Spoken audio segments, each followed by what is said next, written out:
Physical में आइए आप लोग। मध्य प्रदेश।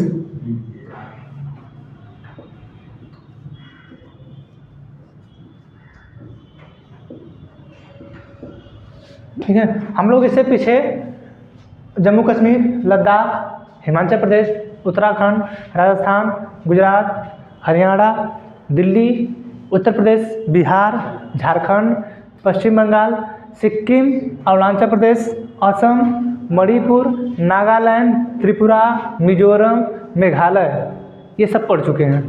ठीक है, अब हम लोगों को बचा है पढ़ने के लिए, आप महाराष्ट्र पढ़ना है, मध्य प्रदेश पढ़ना है, छत्तीसगढ़ पढ़ना है, उड़ीसा पढ़ना है, कर्नाटक पढ़ना है, आंध्र प्रदेश पढ़ना है, तमिलनाडु पढ़ना है, तेलंगाना पढ़ना है, केरल पढ़ना है। यानी अभी 7-8 और बचे हैं। ठीक है, तो 7-8 का मतलब है कि 6-7 दिन और। ठीक है, हाँ गोवा भी बचा है। तो गोवा एक दिन में समझ, तो गोवा में कुछ है नहीं ज़्यादा। ठीक है, वो गाना है। ठीक है, अब आइए मध्य प्रदेश में एमपी। अच्छा, एक तो आइडियो वायरल हुआ वो था कि MP sir, money problem sir. क्या नाम है? एमपी सर, क्या समस्या है एमपी सर, ऐसे ऐसे बोलता था। Matric pass sir. ठीक है, तो मध्य प्रदेश में आइए आप लोग। मध्य प्रदेश में आइए, देखिए लिखा होगा विंध्य पर्वत श्रेणी, लिखा है।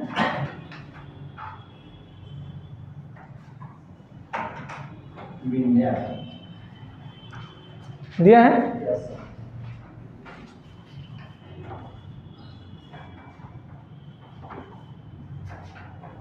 दिया है, यहाँ पे दिया होगा विंध्य पर्वत श्रेणी, ऐसे उसको ऐड किया आप लोग, विंध्य पर्वत श्रेणी। उसी के नीचे दिया होगा, जस्ट नीचे, सतपुड़ा पर्वत श्रेणी।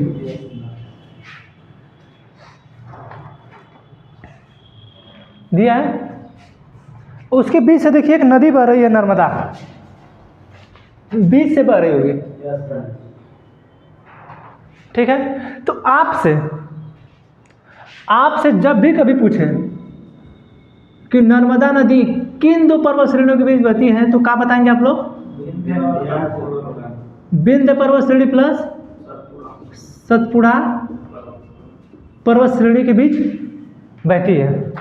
ठीक है, अच्छा, विंध्य पर्वत श्रेणी के नीचे आइए, दिया हुआ वहाँ पे भांडेर पठार दिया है, उसके बगल में दिया होगा भांडेर पठार, दिया है। नहीं दिया है? दिया होगा, जो पर्वत श्रेणी है उसी के जस्ट बगल में दिया होगा। यहाँ पे पर्वत श्रेणी, उसी के जस्ट बगल में दिया है। ठीक, मध्य प्रदेश के इस वाले भाग में देखिए दिया होगा मालवा का पठार, दिए वो देखिए, राजस्थान में भी है। ठीक है, अच्छा, पठार किसे कहते हैं?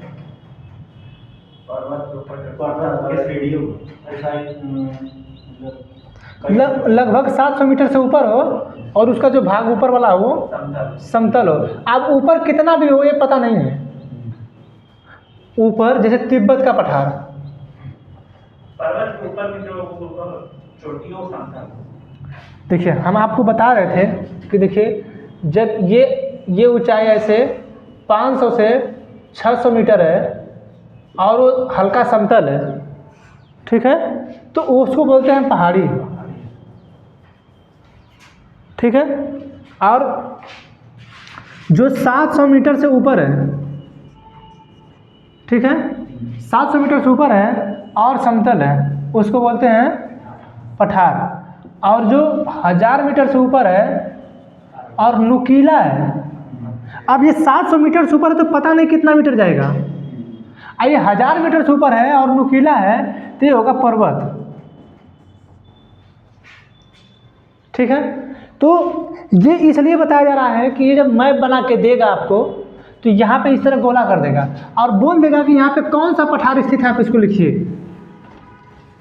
ठीक है, या ऑप्शन दे देगा भरने के लिए कि हम इस पे 1 नंबर दे रहे हैं, यहाँ 2 नंबर दे रहे हैं, यहाँ पे 3 नंबर दे रहे हैं। आप अलग अलग नंबर से सबको पहचानिए कि यहाँ पे कौन सा पठार है, यहाँ पे कौन सा पठार है, यहाँ पे कौन सा पठार है। ठीक है,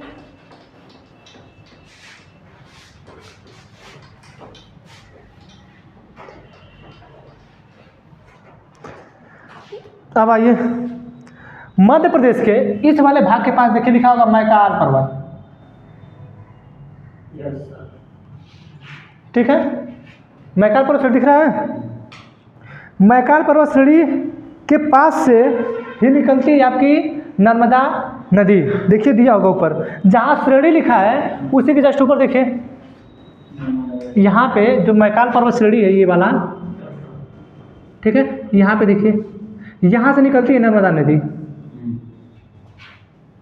ठीक है, भारत की 2 ऐसी नदियां हैं, ठीक है, 2 ऐसी नदियां हैं जो पूर्व से पश्चिम की तरफ बहती हैं, पश्चिम की तरफ बहती हैं। बाकी सभी नदियां पश्चिम से पूर्व की तरफ बहती हैं। ये जो दक्षिण भारत की नदियां हैं, इधर पर्वत है ना, इस साइड भी पर्वत है।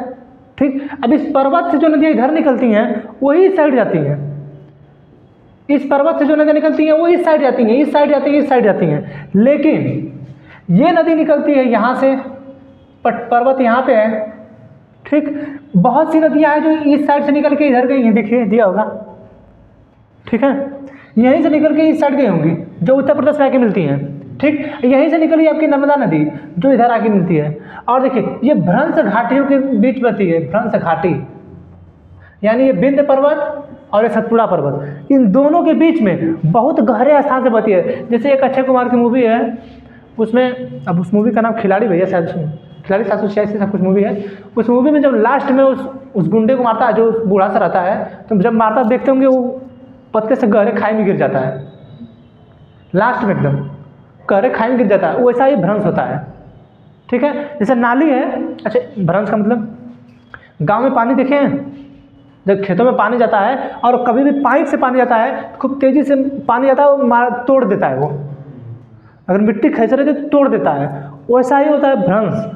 जब नदियों का पानी इसका तेज जाता है तो नदियों के बीच से यहाँ पे इसके काट को इसके काट कर इसे तब ये नदी निकली है। ठीक है, तो नर्मदा और उसी के नीचे देखिए कि तापी नदी होगी, मध्य प्रदेश से ये निकली होगी तापी नदी। देखिए तापी नदी, उसको ताप्ती नदी बोलते हैं। अरे देखिए ना, यहीं से निकली है, यहाँ पे है। ठीक, ये जो है ये नदी, ये दोनों नदियाँ पूर्व से पश्चिम में बहती हैं, पूर्व से पश्चिम में। ठीक है, यहाँ से, जबकि ये यहाँ से निकल रही है, ये यहाँ से निकल के आ रही है और ये यहाँ से निकल के, दोनों नदियाँ पूर्व से पश्चिम की तरफ जाती हैं। ठीक है, तो जो नर्मदा नदी है, ठीक है, जो नर्मदा नदी है इसे ऋषियों की नदी भी कहा जाता है। जैसे ऋषि क्या है कि पहले जो है इस नदी के तट पे आके नहाते थे सब।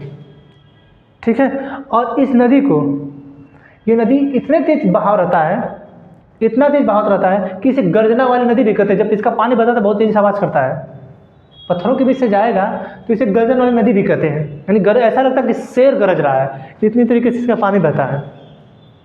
ठीक है, तो जो नर्मदा नदी है एकमात्र ऐसी नदी है, सॉरी नर्मदा और ताप्ती नदी एकमात्र ऐसी नदियां हैं जो पूर्व से पश्चिम की साइड जा रही हैं। बाकी इधर की नदियां आती हैं तो लेकिन तो पश्चिमी घाट से ही साइड में आ रही हैं।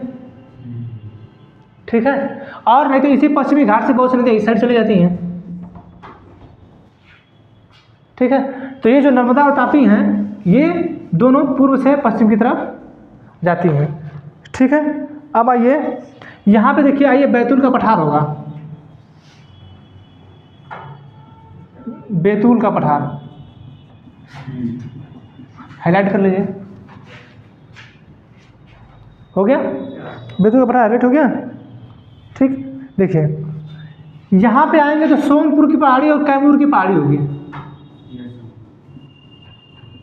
देखिए कैमूर वाला जो भाग है, आप जो कैमूर है और सोनपुर की जो पहाड़ी है, ठीक है, कैमूर तो हम लोग बिहार में सुनते हैं।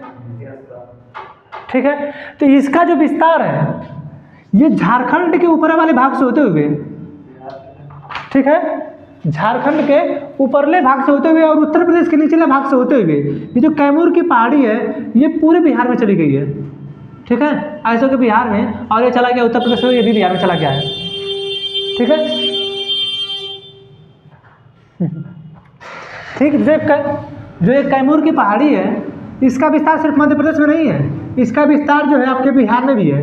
ये जो आपका सतपुड़ा है इसका विस्तार सिर्फ मध्य प्रदेश में नहीं है, इसका विस्तार जो है गुजरात और आपके महाराष्ट्र में भी है। ये जो आपकी विंध्य पर्वत श्रेणी है इसका विस्तार सिर्फ मध्य प्रदेश में नहीं है, इसका विस्तार उत्तर प्रदेश में भी है, ठीक है। अभी जो मिर्ज़ापुर हमारी विंध्य पर्वत श्रेणी आती है ना मिर्ज़ापुर, किसका, इसी का ना है, ठीक है। ये जो है ये पूरा आपको उत्तर प्रदेश तक आता है। तो जो विंध्याचल, आपकी जो विंध्याचल बसी हैं वो पहाड़ी पे नहीं है विंध्याचल जी, ठीक है। तो इसी विंध्य पर्वत श्रेणी पे है, इसी के नाम पे उनका नाम पड़ा है। अब उनके नाम पे इनका नाम पड़ा है, उसके नाम पे इनका नाम पड़ा, अभी हमको पूरा पता नहीं है, ठीक है। उन्हीं के नाम पे पड़ा होगा, रख दिया गया होगा, विंध्याचली रही होंगी उसका नाम कर दिया गया होगा, ठीक। अब देखिए यहाँ पे जब बैतूल पठार आप देखे होंगे तो इसके जस्ट ऊपर देखिए महादेव की पहाड़ी होगी, ठीक है। उसकी देखिए चोटी है धूपगढ़, लिखा है धूपगढ़।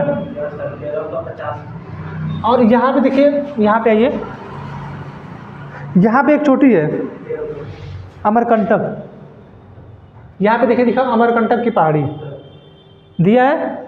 जो आप मैकाल पर्वत श्रेणी पढ़े हैं, मैकाल पर्वत श्रेणी, ठीक है, उसी के यहाँ जस्ट में देखिए होगा अमरकंटक की पहाड़ी, जो आपकी नर्मदा नदी निकलती है इसी पहाड़ी से निकल के जाती है, जो पर्वत चोटी है इसी से निकल के जाती है। तो मध्य प्रदेश की जो सबसे ऊंची चोटी है वो धूपगढ़ है, धूपगढ़ है। देखिए और कोई ऊंची चोटी नहीं है। इन्हीं का एक का 1057 है, एक का 1124 है, जबकि इसका 1350 है, ठीक है। यानी इस मध्य प्रदेश में जितने भी पूरे पर्वत हैं, पर्वत श्रेणियाँ हैं, उन पे जो सबसे ऊंची चोटी स्थित है, ठीक है, जो सबसे ऊंची चोटी स्थित है वो है आपकी धूपगढ़, ठीक है, समझ में। अब फिजिकल में तो कुछ ज़्यादा बचा नहीं इसके। अच्छा, हजारीबाग पर्वत श्रेणी देख रहे हैं, यहाँ दिया होगा हजारीबाग, हजारीबाग, सॉरी ये तो छत्तीसगढ़ में आ जाएगा, इसके नीचे जस्ट जब छत्तीसगढ़ से अलग हुआ है तब है, यहाँ पे दिया होगा, हाँ ये छत्तीसगढ़ में आ जाएगा। जैसे क्या है ना कि इसमें फिजिकल, इसीलिए फिजिकल पढ़ने में दिक्कत होता है, लोग फिजिकल क्यों पढ़ते हैं, इसीलिए कि आप जान जाइए। और आप लोगों को बताएं कि जब पॉलिटिकल पढ़ा करिए तो पॉलिटिकल को देख के फिजिकल वाले का जो है उसका मैं घेर लिया करिए कि देखिए इतने में इतना है, ये इसमें इतना है, क्योंकि जब आप फिजिकल पढ़ते हैं तो आपको पूरा समझ में नहीं आता है। जैसे हजारीबाग वाला हमें को भी समझ फिर कह रहे हैं हजारीबाग तो छत्तीसगढ़ में है, ठीक है, तो ये जो है ये छत्तीसगढ़ में आता है। तो फिजिकल इसीलिए पढ़ने में दिक्कत होता है कि इसका जो है लोकेशन फिक्स नहीं है कि कहाँ से कहाँ तक गया है, ठीक है। अब पॉलिटिकल में ये होता है, फिक्स होता है कि लोकेशन उसका कहाँ से कहाँ तक है, ठीक। अब इसमें जो है सर्वाधिक जो प्रसिद्ध हैं आपकी विंध्य पर्वत श्रेणी है, सतपुड़ा पर्वत श्रेणी है, मैकाल पर्वत श्रेणी है, आपका भांडेर का जो पठार है ये है, मालवा का पठार है, और ये जो है बैतूल का पठार, यही 5 फेमस है इसमें, ठीक है ना, बाकी और कुछ फेमस नहीं है। अब देखिए ये जो मैकाल पर्वत श्रेणी है, ये जो इसके अमरकंटक है, ठीक, यहाँ से निकलती है आपकी नर्मदा, ये अब निकलती है ना। तो आपसे कोई पूछे कि नर्मदा नदी कहाँ से निकलती है तो क्या बताएंगे आप लोग,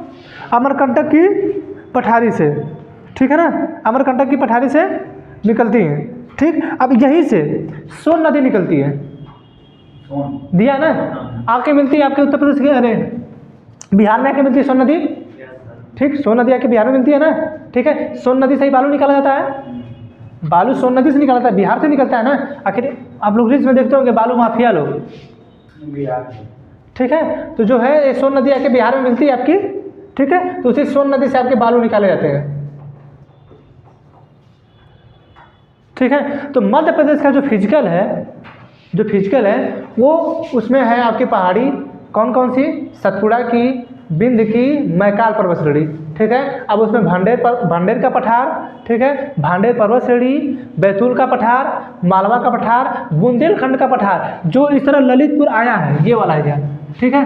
जो ललितपुर इस तरह आया होगा, उत्तर प्रदेश का नक्शा है, ठीक। यहाँ पे देखिए दिया होगा, जैसे ये देखे ना, ये भाग देखें, उसमें देखिए हल्का दूसरा कलर होगा, मध्य प्रदेश में घुसा होगा, मध्य प्रदेश में घुसा होगा, हल्का दूसरा कलर होगा, ठीक है। देखिए यहाँ पे देखिए दिखा, बुंदेलखंड लिखा होगा, बुंदेलखंड लिखा है, उसको हाईलाइट करिए, यहीं पे लिखा होगा, यहीं पे बुंदेलखंड,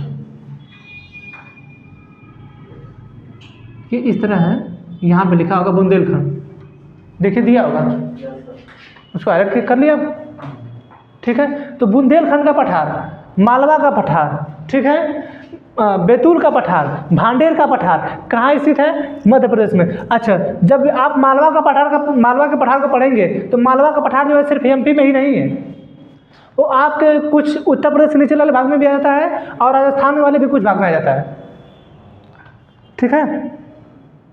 और देखिए, और तो फिजिकल में कुछ नहीं है, अब पॉलिटिकल में आप लोग आइए।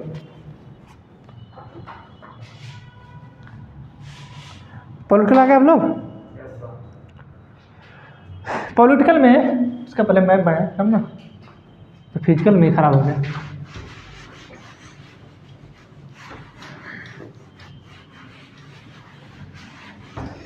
ये पहाड़ी जो पर्वत है, श्रेणियाँ जो बताई जा रही हैं, ये बहुत शौक नहीं है बताने का, लेकिन ये कि जब आपको मैप बना के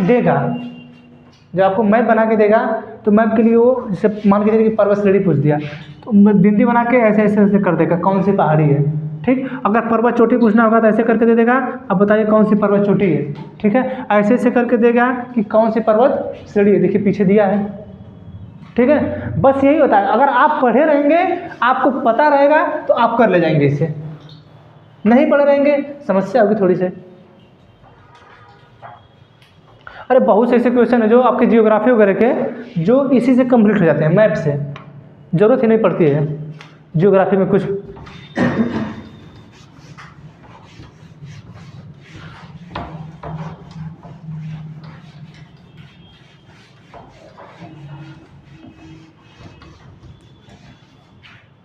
पॉलिटिकल में आ गए आप लोग। अब इसका नक्शा हम बनाए थोड़ा सा,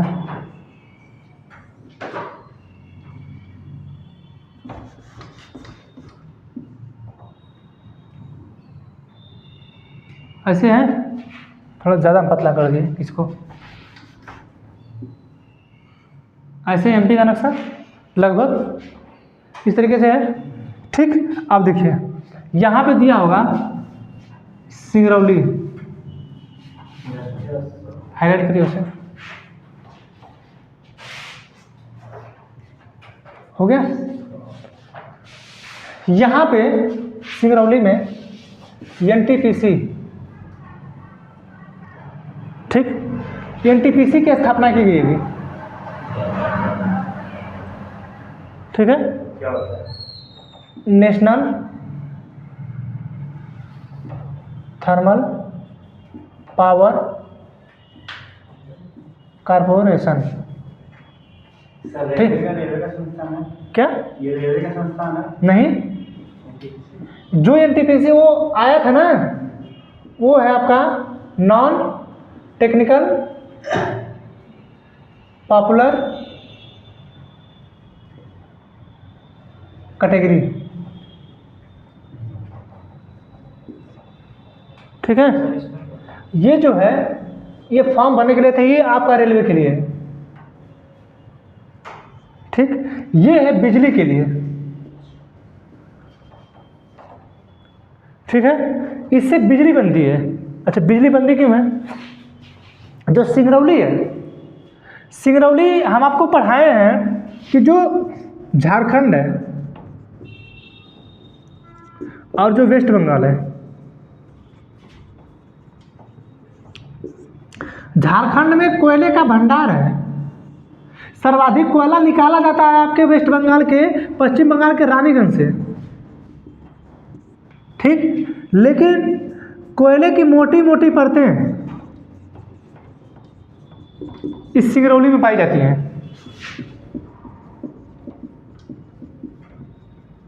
ठीक है। कोयले की जो मोटी मोटी परतें हैं ये सिंगरौली में पाई जाती हैं। अच्छा, थर्मल में क्या होता है?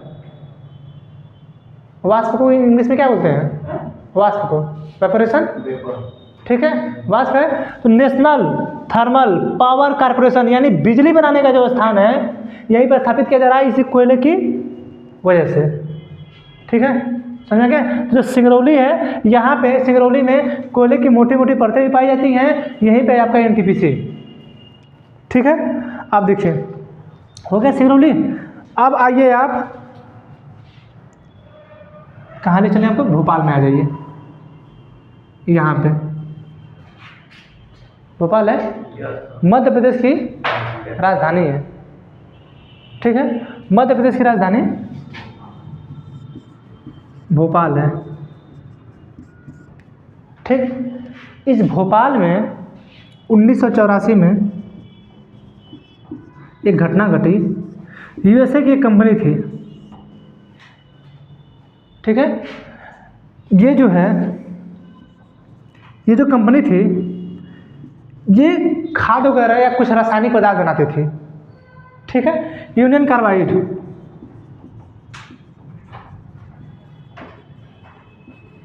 ठीक, इसको बनाती थी, ठीक है। हुआ क्या कि जब ये बना रहे थे तो ये इसमें पानी की ज़रूरत पड़ती है, ठीक, इसको बनाने में पानी की ज़रूरत पड़ती है। अब जब पानी की ज़रूरत पड़ती है तो ये लोग क्या किए कि जो पानी का पाइप जा रहा था, ठीक है, और जो इसमें नीचे भरी थी वो आइसोसाइनाइड, ठीक है, ये इससे अगर पानी जो है अगर आइसोसाइनाइड से क्रिया करेगा तो बहुत जहरीली गैस बनाता है, बहुत जहरीली, ठीक है। इससे बनता है ये जो ये ऑक्सीजन सॉरी ये गैस जो था, ठीक, इसी गैस के जस्ट ऊपर से पानी की टंकी लगाई गई थी, पानी का पाइप, लोहे का पाइप था, ठीक। हुआ क्या कि पानी का जो पाइप था रिसाव करके इसमें चला गया, ठीक। अब इससे जहरीली गैस बनने लगी, ठीक है, जहरीली गैस बनने लगी जिससे 20,000 लोगों की जान गई,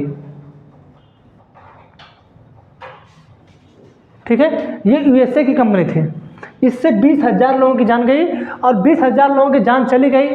बहुत से दूर तक भागे लोग, सांस लेते थे ऐसे लोग ना, जैसे ही मतलब जैसे ही गैस इसका निकला, इसे जैसे ही रिएक्शन किया और गैस निकला, 10 से 15 मिनट में इतना तेज़ी से गैस फैला कि लोग कितने तेज़ी से रोके उसको, रुक पाएंगे आप? लोग दूर भागने लगे, भागते भागते जब सांस लेते थे ना रुक जाते थे, गिर जाते थे लोग। इसमें 20,000 लोगों की मौत हुई। सोचिए, कंपनी एक यूनियन कार्बाइड बनाने वाली 20,000 लोगों की जान ले ली, ठीक है।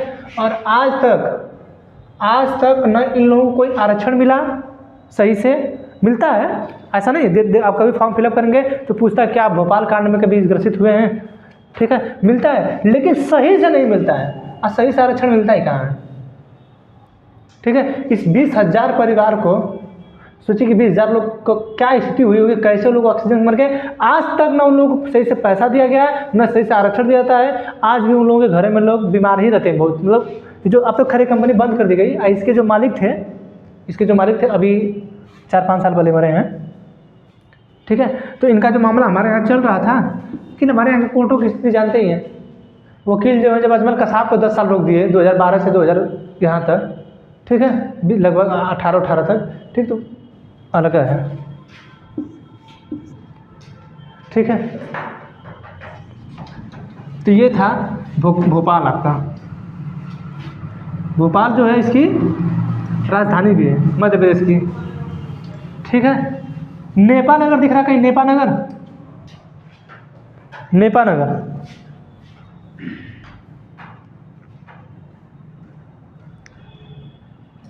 कहाँ? नीचे कहाँ? नेपा नगर यहाँ हुआ होगा, ठीक है नेपा नगर, ठीक। नेपा नगर में अखबारी कागज,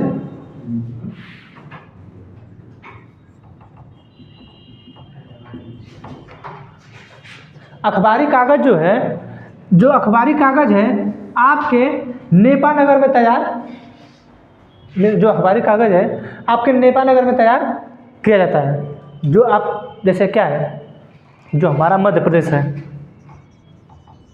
ठीक है, ये सर्वाधिक जंगलों वाला राज्य है, ठीक। ये सर्वाधिक यहाँ पे वृक्ष है, लेकिन सर्वाधिक प्रतिशत में कहाँ वृक्ष थे? अभी जस्ट पीछे एक दिन पहले बताएं आप लोगों को, जो प्रतिशत में सर्वाधिक वृक्ष थे वो था मिजोरम। मिजोरम में प्रतिशत में बहुत ज़्यादा है, जबकि क्षेत्रफल में सर्वाधिक कहाँ है? मध्य प्रदेश में, ठीक। तो हम लोग जो ये पेपर बनाते हैं, किससे बनाते हैं? वृक्षों से ही। हम लोग पेपर जो बनाते हैं वृक्षों से बनाते हैं, ठीक है। तो जब हम वृक्षों से बनाते हैं तो यहीं पे सर्वाधिक वृक्ष थे, ठीक है। इसीलिए जो है हम लोग नेपाल नगर में अपनी कंपनी बिठाए हैं और नेपाल नगर से ही हम लोग अखबारी कागज़ का निर्माण करते हैं, ठीक है। आप सोचिए कि हम लोग प्लास्टिक बैन करने की बात कर रहे हैं। अभी फ़िलहाल क्या हुआ है कि हम लोग पर डे लगभग 40 लाख करोड़ टन, ऐसा कुछ, या 40 करोड़ टन हम लोग पर डे, पूरा हमको ये डाटा नहीं समझा रहा है, 40 है, ठीक है। इतना हम लोग पर डे प्लास्टिक जो है फेंकते हैं पर डे। अभी परसों इसका डाटा आया था, अभी पूरा ध्यान नहीं आ रहा है कितना है, मोबाइल में मेरे होगा। ये पर डे हम लोग यूटिलाइज करते हैं, इतना मतलब ये हम लोग फेंकते हैं प्लास्टिक कितना। आप सोचिए कि प्लास्टिक कितना खतरनाक होती है और हम इसको समाप्त करने की बात कर रहे हैं। हमें हमारा पर्यावरण भी सही चाहिए, ठीक। हमें अपना पर्यावरण भी सही चाहिए, सुरक्षित चाहिए, सेफ चाहिए, ठीक है। अभी जो पर्यावरण है, आप बताइए कि हम लोग इतना प्लास्टिक फेंकते हैं और हम प्लास्टिक बैन कर रहे हैं, तो हम झोला कहीं ना कहीं बनाएंगे। तो आप लोग आज के समय में देख रहे हैं कि पेपर वाला झोला बन रहा है, वो भी बैग मजबूत हैं, पेपर वाले भी, जूट के भी बैग बन रहे हैं, लेकिन आप लोग अक्सर देख रहे हैं कि ज़्यादातर पेपर के ही बनाए जा रहे हैं। अब सोचिए कि अगर हम लोग पेपर से बैग बनाएंगे, ठीक, पेपर से बैग बनाएंगे, पेपर से हम लोग कॉपी बनाएंगे, कॉपी पर आखिर बनाएंगे किससे? तो डिजिटल पे देख रहे हैं किस तरह ध्यान दिया जा रहा है। तो आप लोग देख रहे हैं डिजिटल की तरफ हमारा इंडिया क्यों झुक रहा है कि हम लोग पर्यावरण को बचाएं। एक तरफ आप पर्यावरण को बचाना चाहते हैं, एक तरफ आप पर्यावरण को बचाना चाहते हैं, दूसरे तरीके से पता नहीं कैसे बचाएंगे। लोग सामान कैसे लेके जाएंगे? पेपर बनाएंगे कहीं ना कहीं। अब इसके लिए जो पेपर बना रहे हैं आप, वो अब तो पहले तो प्लास्टिक था, उससे भी पर्यावरण को बचाना है। और प्लास्टिक का काम ये है कि ये 20 साल से 500 साल में पूरी गलती नहीं है, ठीक है। तो आप लोग सुने होंगे कि 1 जुलाई से हमारे यहाँ 1 प्लास्टिक का नियम लागू था। जो सिंगल प्लास्टिक यूज था उसको बंद कर दिया गया था। सिंगल यूज जो प्लास्टिक थे हमारे यहाँ बंद कर दी गई है, ठीक है। अब बताइए कि हमको पर्यावरण सेव करना है। हम जब प्लास्टिक को बंद करेंगे तो कहीं ना कहीं हम पेपर के बैग बनाने लगेंगे। आखिर पेपर के जब बैग बनाएंगे तो कहीं ना कहीं वृक्ष काटेंगे ना, कहीं ना कहीं पेड़ कटेंगे ना, तभी तो बनेगा। यानी एक तरफ हम फायदा करना चाहिए, दूसरी तरफ नुकसान कर रहे हैं, ठीक है। तो हम अपने यहाँ के नेताओं को ये बोलते हुए नहीं देखें कि कम से कम कोशिश करिए आप लोग कि घर से बैग लाइए। आखिरकार अभी हम लोग जाते हैं दुकान पे, तो हम लोग कोई सामान तो हम लोग की अभी स्थिति ये हो चुकी है कि हम लोग अपने पॉकेट में हाथ डाले जाएंगे, तुरंत सामान लेके खुदा बैग देगा और हम लेके चले आते हैं। ऐसा होता है, ठीक है। लेकिन हम लोग की पूरी कोशिश रहनी चाहिए। अच्छा, पहले जो हम लोग के दादा पिताजी थे, ये लोग जब लोग बाजार जाते थे देखते होंगे साइकिल में झोरा, कुछ नहीं भी लाना रहता था, लेकिन फिर भी साइकिल में झोरा रहता था। हम लोगों के यहाँ हम लोग जाते हैं तो कहीं ना दूसरा का, अच्छा हम लोग की स्थिति ये भी है कि जा तो रहे हैं, अगर नहीं मिलेगा तो खरीद लेंगे। हम लोग के पास इतना पैसा है, हम लोग खरीद लेते हैं। लेकिन उन लोगों के बैग में, सॉरी उन लोगों के साइकिल पे, क्योंकि वो लोग तो साइकिल से ही चलते थे, उन लोगों के साइकिल पे हर समय बैग रहता था, ठीक है। तो ये बताइए कि एक तरफ चाहते हैं पर्यावरण सेफ करना, प्लास्टिक तो मान लीजिए बैन किए, आखिरकार जब ये बनाएंगे तो पेड़ कटेगा तो पर्यावरण फिर सेफ रहेगा? सेफ रहेगा? कभी ना सेफ रहेगा, कभी भी ना सेफ रहेगा वो, ठीक है। तो आप एक तरीके से आप एक तरफ बंद करना चाहते हैं तो दूसरे तरफ उसका नुकसान हो रहा है, ठीक है। तो हमारी सरकार दे रही है डिजिटल पे ध्यान, ठीक। डिजिटल पे ध्यान दे रही है। और डिजिटल चलेगा कैसे? नेट से। नेट किसके पास है? अडानी अंबानी के पास। अमीर कौन होगा? अंबानी। मरेगा कौन? गरीब। क्योंकि अब डिजिटल बोर्ड ला रहे हैं ना। जो डिजिटल बोर्ड 2 लाख का लाएगा वो आपसे फीस लेगा। जो आपको 300 में पढ़ा रहा है ना, वो हो सकता है कि कल 700 में पढ़ाएगा, क्योंकि उसको 2 लाख को भरपाई भी तो करना है। आखिर लेगा किससे? तो महंगाई बढ़ेगी। ठीक है, हाँ मानते हैं महंगाई बढ़ेगी तो रोजगार कुछ ना कुछ बढ़ेगा। अब जानते हैं होगा क्या? जो लोग पहले पेपर बनाते थे, अब मान के चलिए कि पेपर बंद कर रहे हैं, डिजिटल बोर्ड की तरफ ध्यान दे रहे हैं। अब जितने लोग इस पेपर के कारखाने में लगे होंगे, इस लकड़ी काटने के में लगे होंगे, उनका तो रोजगार गया, उनका रोजगार चला गया कि नहीं? अब रोजगार कौन पाया? जो लोग डिजिटल बोर्ड का काम करेंगे वो लोग पाएंगे, यानी आईटी कंपनी वाले। आईटी कंपनी को उठा कौन रहा है? अंबानी, अडानी, मोदी, ऐसे बड़े बड़े लोग उठा रहे हैं। ठीक है, यानी हर जगह से गरीबों को मारने की बात हो रही है। ठीक है, कभी सोचिए, देखिए हमारे दिमाग में अचानक हम पहले सोच के थोड़ी कुछ आए थे कि हमको आपको ये बताना है। हमारे यहाँ सामने आता जा रहा है, आपको बताते जा रहे हैं। ठीक है, तो नेपानगर जो है ये जो है अखबारी कागज़ के लिए प्रसिद्ध है। ठीक है, आज के लिए इतना ही। मेरा गर्दन उछलना, बाकी कल अपन को पढ़ाया जाएगा। ठीक है, तो जो पर्यावरण हमारा है, इस पर्यावरण पे ध्यान देखिए, जब भी कभी ध्यान देंगे, देखिए कोई भी चीज़ सही है नहीं। ठीक है, पूर्णतः किसी भी चीज़ को शुद्ध नहीं किया जा सकता है। ठीक, हाँ कुछ परिवर्तन लाया जा सकता है, तो होगा कुछ परिवर्तन। बाकी कल के लिए आने वाले एपिसोड में